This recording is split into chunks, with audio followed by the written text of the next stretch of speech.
नमस्कार दोस्तों, मैं डॉक्टर संजय खाखिल आज आप लोगों के लिए मशीन लर्निंग में एक बहुत ही इम्पोर्टेंट केस स्टडी लेके आया हूँ। Self driving car with convolutional neural network CNN। Self driving car CNN के साथ में किस तरीके से केस स्टडी है, किस तरीके से काम करती है, इन सारी चीज़ों के बारे में हम देखेंगे। So, humanity has been waiting for the self-driving car for several decades. Thanks to the extremely fast evolution of technology, this idea recently went from the possible to commercially available in Tesla. जो Tesla गाड़ी है उसके अंदर commercially इस चीज़ को inbuilt किया गया है। टेस्ला कंपनी ने सेल्फ ड्राइविंग कार निकाला है, उसके अंदर डीप लर्निंग का इस्तेमाल किया गया है। उसके अंदर किसका इस्तेमाल किया गया है? डीप लर्निंग का इस्तेमाल किया गया है। The deep learning is one of the main technology that enabled self driving. जो डीप लर्निंग है वही सबसे ज़्यादा एक इनेबल टेक्नोलॉजी है जो सेल्फ ड्राइविंग के लिए उसके अंदर फीचर्स अवेलेबल हैं, जिनके थ्रू हम पर्टिकुलर किसी भी problem, physical, photon to photon collision, हार्डन कोलिजन, इन सारे गूगल लेन, क्लासीफाई पिक्चर्स, इन सब चीज़ों को आइडेंटिफाई कौन करता है? डीप लर्निंग करता है। So it is a versatile tool that can solve almost any problem. It can be used in physical, for example, the proton to proton collision in the Large Hadron Collider, just as well as Google Lens to classify picture. Deep learning is the technology that can help solve almost any type of science and engineering problems. So, how do self-driving car work? किस तरीके से self driving car काम करती है? The first self-driving car was invented in 1989. 1990 में self driving car आ गई थी, लेकिन कंट्रीज की जो गवर्नमेंट है वो ऑटोमोबाइल इंडस्ट्री में इनको अच्छी तरीके से लॉन्च नहीं होने दिया था, इसलिए क्या हुआ, बीच में रुक गई थी। अब दोबारा से जब से पॉल्यूशन हुआ है तब से गवर्नमेंट फिर से इलेक्ट्रिक वाहनों की तरफ आकर्षित हुई है। उसके बाद में टेस्ला ने फिर से गाड़ी लॉन्च की है। It was the automatic land vehicle in neural network, जिसको हम शॉर्ट में बोलते हैं ALVINN। It used the neural networks to detect line, segment the environment, navigate itself, and drive.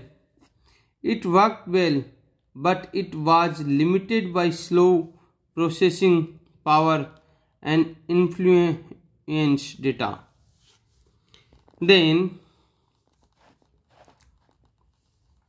with today high performance graphic card processor, hug amount of data, self driving is more powerful than ever. If it is becomes mainstream, it will reduce the traffic congestion and increase road safety. Self driving car are autonomous decision making system. They can process streams of data from different sensors such as the camera, LiDAR, radar, GPS or intra sensor.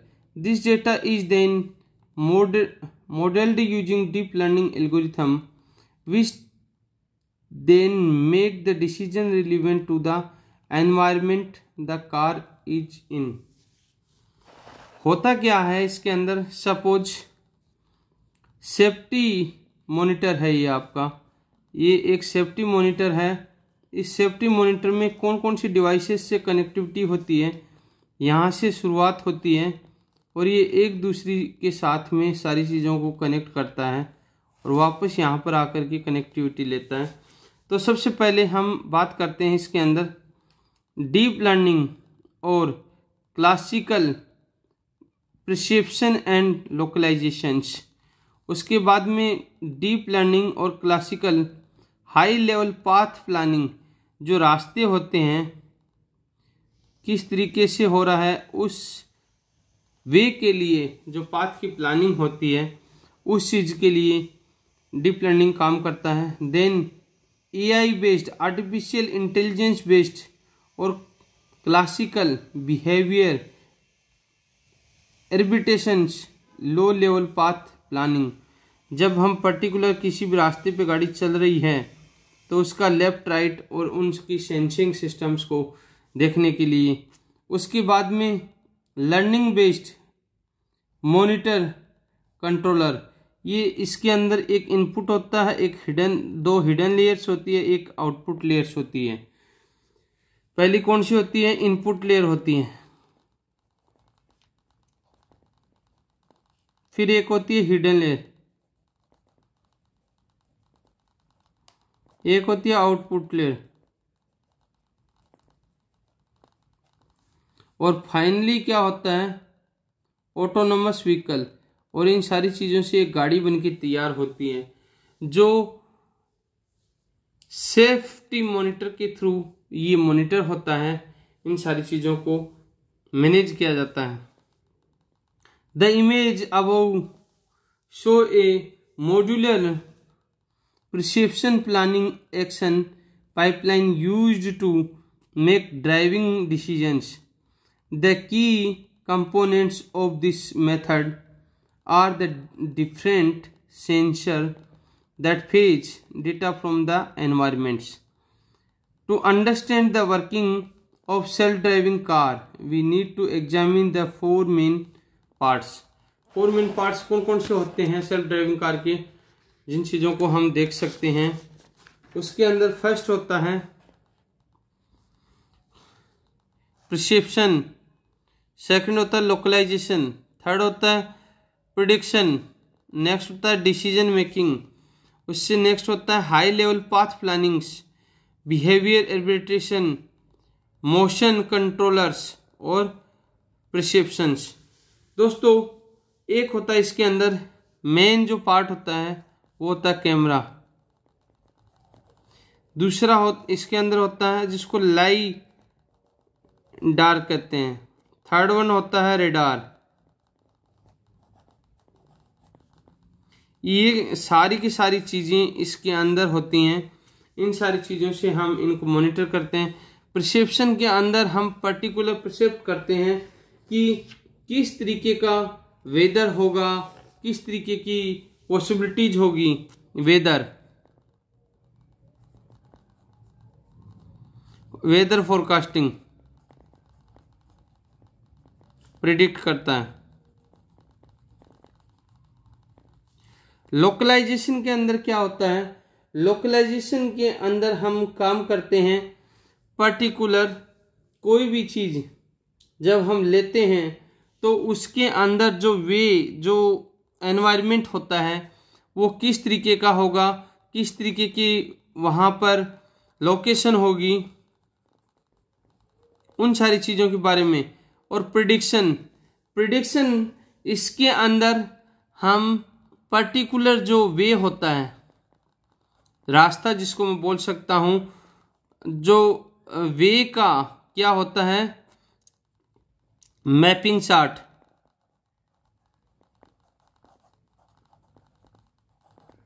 Mapping chart होता है। इसके through हम decision लेते हैं कि कौन सा traffic वाला रास्ता है और कौन सा ट्रैफिक वाला रास्ता नहीं है। तो हम शॉर्ट वे को यूज करते हैं। इसके अंदर डिसीजन मेकिंग इसके अंदर क्या होता है कि जब इसमें एर्बिट्री बिहेवियर होता है,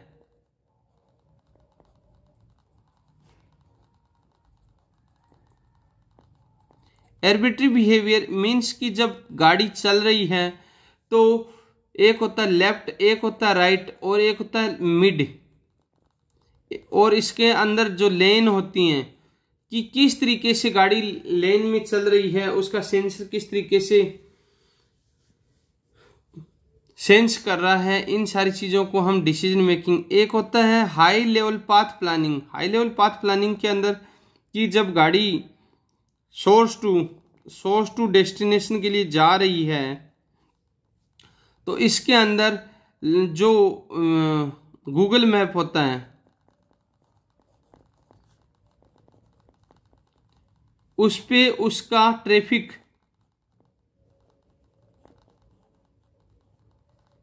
रूट डाइवर्जन, इन सब चीज़ों का वो ध्यान रखता है। बिहेवियर एर्बिटेशन। बिहेवियर एर्बिटेशन के अंदर क्या होता है कि जब हम लो लेवल पाथ प्लानिंग करके चलते हैं, अगर हमारे साथ में पर्टिकुलर किसी भी लेन के अंदर गाड़ी ड्राइव हो रही है और लेफ्ट और राइट में अगर मेरे को कहीं पर भी मुड़ना है तो उसका सिग्नल, उसकी डिस्टेंस, दूसरी गाड़ी उसके नज़दीक से आ रही है क्या नहीं है, वो उन सारी चीज़ों को मेजरमेंट करना बिहेवियर एर्बिटेशन के अंदर आता है। एक होता है मोशन कंट्रोल। मोशन कंट्रोलर के अंदर क्या करते हैं कि जब हम पर्टिकुलर कोई भी इनपुट देते हैं और ये क्या करता है, उसका ट्रेनिंग करता है डेटा का, और फाइनली क्या देता है, आउटपुट। वो जो आउटपुट इंजन को रिसीव होता है उसी प्रेडिक्शन के बिहाव पे गाड़ी आगे बढ़ती है। और लास्ट होता है परसेप्शन कि इसके अंदर हमारा क्या परसेप्शन है, किस तरीके से हम पर्टिकुलर जो प्रॉपर्टीज होती है, सेल्फ ड्राइविंग कार्स होती है, उसके अंदर परसेप्शन होता है कि उसके अंदर किस तरीके की हेल्प चाहिए और उसके आसपास किस तरीके की हमें क्लासीफाई रिकॉग्नाइजेशंस हो रही हैं कि हम उसका किस तरीके का डिसीजन ले सकती है और किस तरीके से हम उसको ऑपरेट कर सकते हैं। ये सारा परसेप्शन के अंदर होता है। तो दोस्तों ये था आपका self driving car with CNN case study. अब मैं आप लोगों के लिए आगे लेके आऊँगा नेक्स्ट यूनिट रेनफोर्समेंट लर्निंग। तब तक आप मेरे साथ बने रहिए, सेफ रहिए, सुरक्षित रहिए और मेरे YouTube channel easy engineering concept को आप सब्सक्राइब करना नहीं भूलिएगा। अगर आपको वीडियो अच्छा लगा है तो आप कमेंट करके मुझे कमेंट बॉक्स में बताइए। दूसरी चीज़, अगर आपने चैनल को सब्सक्राइब कर दिया है तो आप किसी दोस्त और किसी रिश्तेदार के डिवाइस से सब्सक्राइब जरूर कीजिएगा। नमस्कार।